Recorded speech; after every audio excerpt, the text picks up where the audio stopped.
कि मैं आज जद पे हूं तो इतना खुशगुमान न हो, मैं आज जद पे हूं तो इतना खुशगुमान न हो, चराग सबके बुझेंगे हवा किसी की नहीं। मंत्री जी, मैं इस सदन में अलल ऐलान ये कहता हूं कि जब भी इस देश की जमीन को लहू की जरूरत होगी, आपसे 2 कदम आगे इमरान खड़ा मिलेगा। ये मैं आपसे यकीन दिलाते हुए कह रहा हूं कि चरागों के सफर में दबदबा हो आंधियों का, तो फिर अंजाम जुल्मत के सिवा कुछ भी नहीं होगा। ये जिस तरह आज वक्फ के फायदे गिनाए जा रहे हैं, उसी तरह से किसानों को भी कृषि कानूनों के फायदे गिनाए गए थे। लोकसभा में भाजपा सरकार के पास एक भी मुस्लिम सांसद नहीं है। जिस वक्त मैं लोकसभा कह रहा हूं, सुना, सरकार ने इस बिल का नाम उम्मीद रखा है। मंत्री जी कल से इसे देश के मुसलमानों के लिए नई उम्मीद बता रहे हैं। नहीं मंत्री जी, न तो यह बिल मुसलमानों के लिए नई उम्मीद है और न ही उम्मीद की नई किरण। सभापति महोदय, भाजपा ने पूरे देश में वक्फ के नाम पर कई सारे झूठ फैलाए हैं। आइए आज उनकी सच्चाई पर बात करते हैं। वक्फ ट्रिब्यूनल को ऐसे बताया जाता है जैसे वक्फ ट्रिब्यूनल कोई मजहबी खाप पंचायत हो। सभापति महोदय, जबकि सच्चाई यह है कि वक्फ ट्रिब्यूनल भी तो सरकारी न्यायिक विभाग है, जिसमें सरकार द्वारा नियुक्त जज होते हैं, जिसमें प्रशासनिक अधिकारी होते हैं, कहीं ऊपर से थोड़ी आ गए। सभापति महोदय, देश के गृह मंत्री जी ने इसी सदन में कहा कि वक्फ ट्रिब्यूनल के फैसले के खिलाफ कोई कोर्ट नहीं जा सकता, जबकि सच यह है कि वक्फ एक्ट 1995 की धारा 83(9) के तहत हाई कोर्ट वक्फ ट्रिब्यूनल के फैसले की न सिर्फ समीक्षा कर सकता है बल्कि उसे बदल भी सकता है। सच तो यह है कि वक्फ बोर्ड खुद अपनी जमीनों के लिए कई सारी कोर्ट में मुकदमे लड़ रहा है। सभापति महोदय, दिल्ली की जिन 123 संपत्तियों को लेकर कल माइनॉरिटी मिनिस्टर, होम मिनिस्टर साहब और अभी आदरणीय नेता सदन बात कर रहे थे, आइए उनकी सच्चाइयों पे भी बात करते हैं। 1911 में जब अंग्रेजी हुकूमत ने कोलकाता के बजाय दिल्ली को राजधानी बनाने का फैसला किया, तो रायसीना हिल्स के चारों तरफ जो मुसलमानों की ढेर सारी जमीनें थी उनको एक्वायर किया गया और लुटियन को इसकी तामीर की जिम्मेदारी सौंपी गई।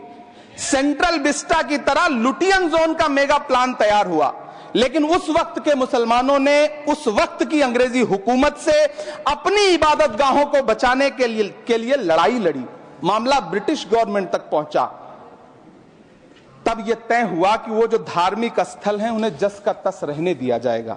इंडिया गेट के बगल वाली मस्जिद हो, जाप्तागंज, सुनहरी बाग मस्जिद हो, पार्लियामेंट रोड वाली मस्जिद हो, ऐसी 123 संपत्तियों के मैनेजमेंट के लिए 1913 में मुसलमान वक्फ वैलिडेशन एक्ट बना और उसके बाद एक नया शहर बसाया गया जिसे लुटियंस जोन का नाम दिया गया।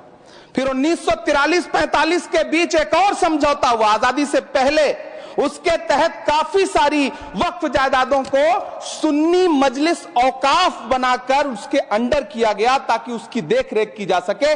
गृह मंत्री जी 2 दिन से सदन में जो बात कह रहे हैं वो दरअसल 123 संपत्तियां उसी सुन्नी मजलिस औकाफ के तहत आती है। सभापति महोदय, आजाद भारत आजाद हुआ। आजादी के बाद भारत में 1954 में वक्फ एक्ट लागू हुआ, जिसकी धारा 9 के तहत 1964 में केंद्रीय वक्फ काउंसिल का गठन हुआ। दिल्ली की वही 123 प्रॉपर्टीज को 1970 में सर्वे गजट करके गजट नोटिफाई किया गया। इसके निपटारे के लिए पूर्व प्रधानमंत्री इंदिरा जी के द्वारा 1974 में एक बर्नी कमेटी बनाई गई।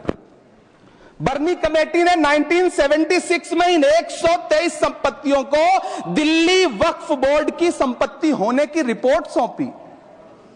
उस रिपोर्ट के आधार पर 1984 में कांग्रेस सरकार ने उन 123 प्रॉपर्टीज को दिल्ली वक्फ बोर्ड को सौंपने का फैसला किया, जिसके खिलाफ विश्व हिंदू परिषद कोर्ट गई। मामला 2011 तक पेंडिंग रहा। फिर 2011 में कोर्ट ने सरकार को आदेशित किया कि इसका निपटारा करो। तब 2013 में तत्कालीन यूपीए सरकार ने दिल्ली की उन्हीं 123 जायदादों को बर्नी कमेटी की सिफारिशों के मुताबिक वक्फ बोर्ड के हवाले किया। यही वो प्रॉपर्टीज हैं जिनके नाम से गृहमंत्री जी कल से कांग्रेस को कोस रहे हैं। फिर आई 2014 में भाजपा की सरकार, जो तब से इन जमीनों को हड़पने की साजिश कर रही है। जिस बिल को मुसलमानों के हुकूक की हिफाजत करने वाला बिल बताया जा रहा है, उसी को पेश करने के लिए और उस पर बात करने के लिए लोकसभा में भाजपा सरकार के पास एक भी मुस्लिम सांसद नहीं है। जिस वक्त, मैं लोकसभा कह रहा हूं, सुना करिए, जिस वक्फ बिल को मुस्लिम महिलाओं को हक दिलाने वाला बताया जा रहा है, उसे संसद में पेश करने वाली पार्टी के पास न तो राज्यसभा में, न लोकसभा में, न देश की किसी विधानसभा में एक भी मुस्लिम महिला सदस्य नहीं। कल किरण रिजिजू जी कह रहे थे कि रेलवे की जमीनें देश की जमीनें हैं, डिफेंस की जमीनें देश की जमीनें हैं। हां मंत्री जी, हैं, बिल्कुल हैं। ये जो वक्फ की जमीनें हैं, ये हमारे पुरखों ने धार्मिक कामों के लिए डोनेट किया है, तो हम भी तो इसी देश के नागरिक हैं, हम भी तो इसी देश के बेटे हैं, तो वक्फ की जमीनें भी तो इसी देश की जमीनें हैं, उनको पराया क्यों बोलते हैं आप? सभापति महोदय अशफाकुल्लाह खान जब फैजाबाद की जेल में फांसी के फंदे पर झूल रहे थे, तो इसी देश की जमीन के लिए झूल रहे थे ना। सभापति महोदय, अंडमान की जेल में काला पानी की सजा काटकर अपनी जान देने वाले मौलाना फजले हक खैराबादी हो या शेर खान अफरीदी हो, वो भी तो इसी जमीन के लिए अपनी जान दे रहे थे ना।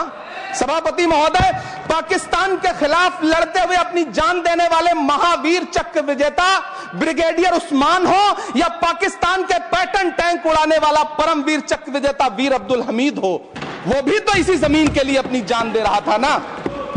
और मंत्री जी, मैं इस सदन में अलल ऐलान ये कहता हूं कि जब भी इस देश की जमीन को लहू की जरूरत होगी, आपसे 2 कदम आगे इमरान खड़ा मिलेगा, ये मैं आपसे यकीन दिलाते हुए कह रहा हूं। सभापति महोदय, मैं सरकार से कहना चाहता हूं, हमसे हमारी इबादत गाहें तो मत छीनिए ना, हमारे घरों पे बुलडोजर तो मत चलाइए ना, हमारी कब्रों में तो हमें सुकून से सोने दीजिए ना। सभापति महोदय, माइनॉरिटी मिनिस्ट्री का बजट कट करके, मुस्लिम बच्चों की स्कॉलरशिप बंद करके अब सरकार कह रही है कि हम वक्फ की आमदनी से गरीब मुसलमानों का भला करेंगे। गुजरात की बेटी बिल्किस के बलात्कारियों की रिहाई के बाद उन्हें माला पहनाने वाली लोगों के नेता ये कह रहे हैं कि यह बिल मुस्लिम महिलाओं को उनका हक दिलाएगा। धन्यवाद मोदी जी, क्या बढ़िया सौगातें मोदी दे रहे हैं आप। पहले हमें गुजराते मोदी दिया, आप सौगातें मोदी दे रहे हैं।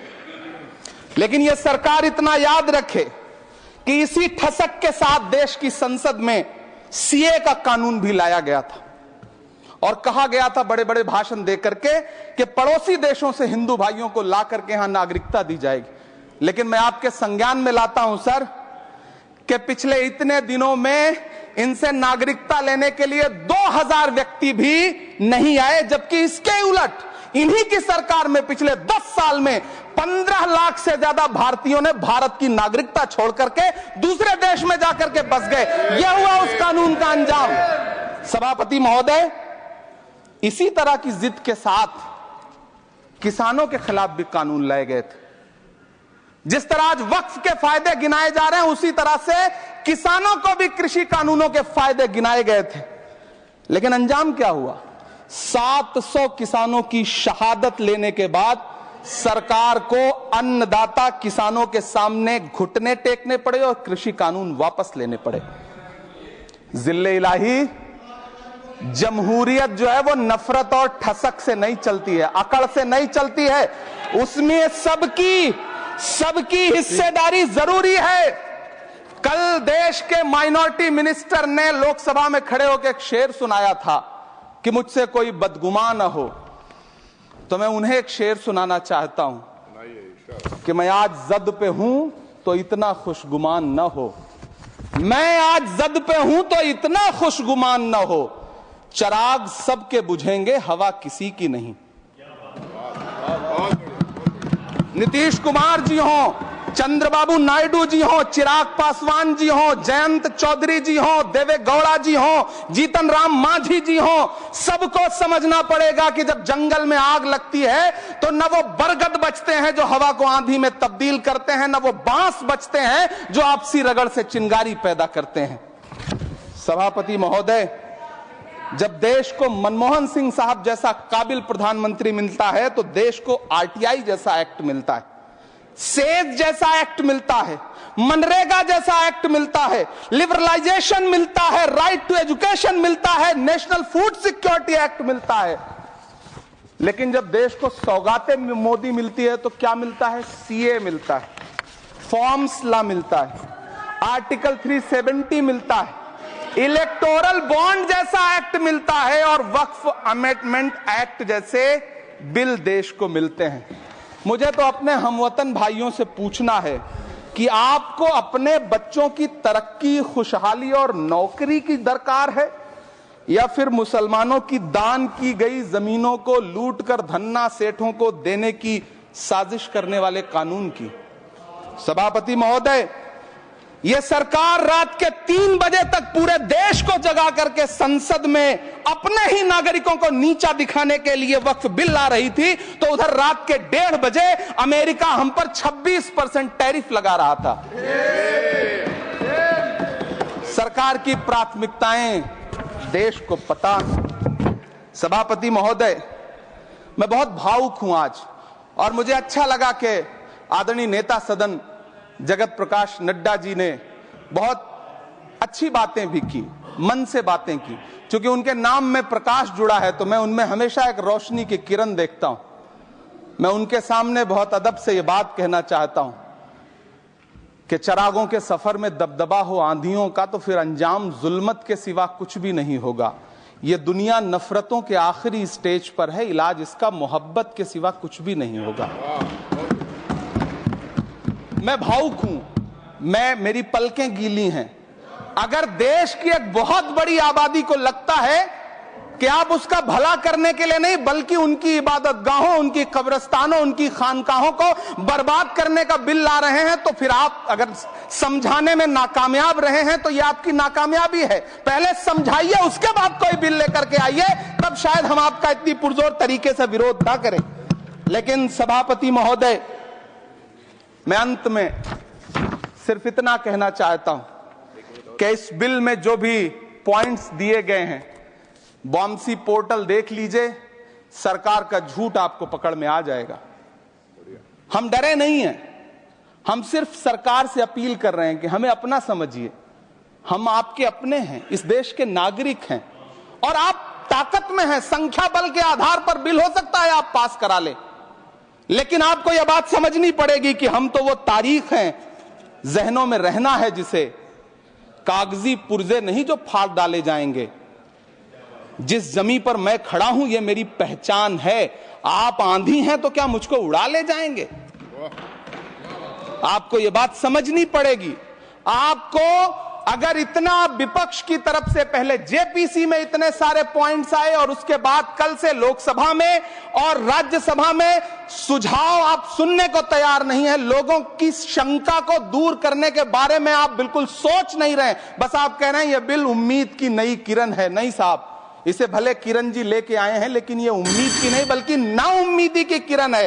और इस देश की एक बहुत बड़ी आबादी इस बात से खदशे में है, शक में है कि आप सीधे उनकी जमीनों को लूट करके धन्ना सेठों को बेचना चाहते हैं। मेरी अब भी आपसे अपील है कि इस बिल को वापस लीजिए। यह बिल कहीं से आपके अपने नागरिकों के लिए अच्छा नहीं है। यह बिल सिर्फ इस देश के मुसलमानों को नीचा दिखाने का और अपने एक ऐसे मतदाता वर्ग को खुश करने का बिल है जिनको इस बिल के पास हो जाने से कुछ मिलेगा भी नहीं, लेकिन आप एक नैरेटिव देना चाहते हैं, एक मैसेज देना चाहते हैं। मेरी आपसे अपील है कि कृपया ये जो सबका साथ सबका विकास का नारा है, इस नारे को रत्ती भर तो चरित्रार्थ कर दीजिए।